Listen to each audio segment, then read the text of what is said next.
Yes, teacher Navasa here at Riverflow International, and we are going to digest this number today. This number was sent by one of the learners, and we are going to digest it. Study the diagram of an electric bell below and use it to answer the questions that follow.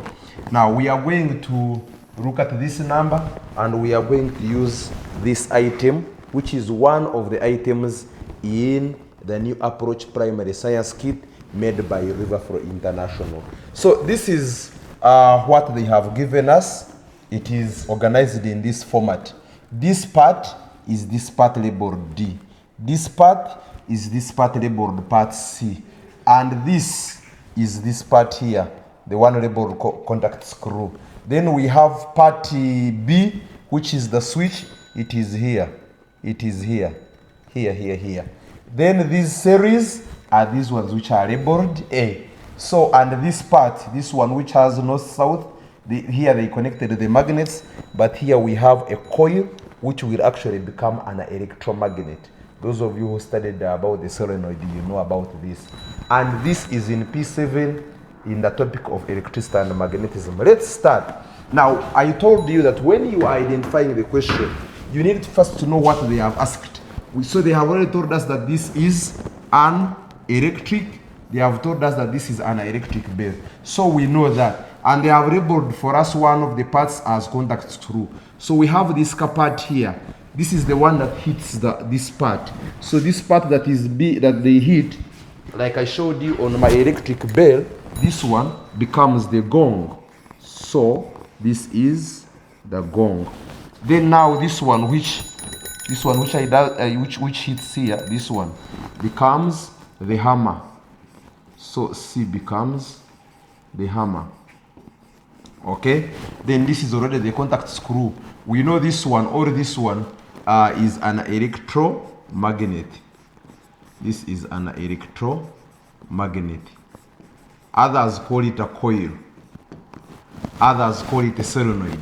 And these ones, they are dry cells, because you can see the connection is in the series, but you can also call them batteries. Then this becomes the switch. Is there anything that we have left out? Now we come to the questions. Name the part marked A and C. So we want to look at C. What is C? What is A? A, we have said that these are dry cells. But someone can also say these are batteries. So what are they used for? These are power. They are power supply. They give us power supply or source of electricity. This is the one that is going to give us electricity. And as you can see, they are arranged like this. What is part C? We have already said that that one is a hammer.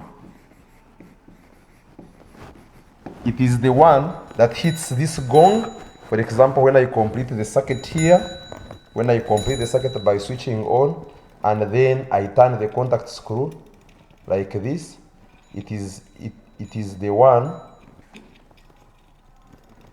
that actually you can see is the one hammering the gong. So that is its importance. Then from there we say what will happen to E. Where is E? This one, which is the coil or the electromagnet, when B, which is the switch, is closed. We know that this is the one that completes the circuit. So when B is closed, it means that number one, the circuit is complete. The circuit will be complete. That is number one. That's what we know. And we know when we are making an electromagnet, or what we call a solenoid, when you complete the circuit, the iron materials or the iron bars or this part become magnetized. Become magnetized. So we will say E, which is this one, becomes or E will be magnetized. It will become a magnet. Or someone can say that E will become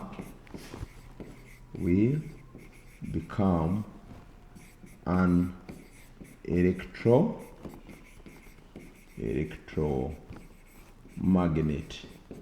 Full stop. And then how we use for this part D, we have said it is gone.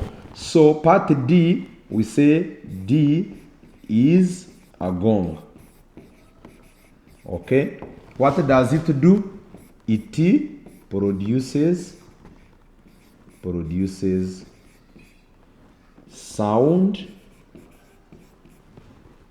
when it is struck by the hammer.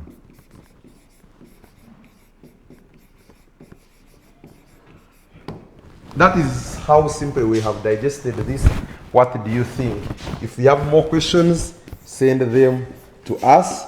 555-03-490. Do not forget to subscribe and share the video with others so that they can also learn together with us. Thank you very much.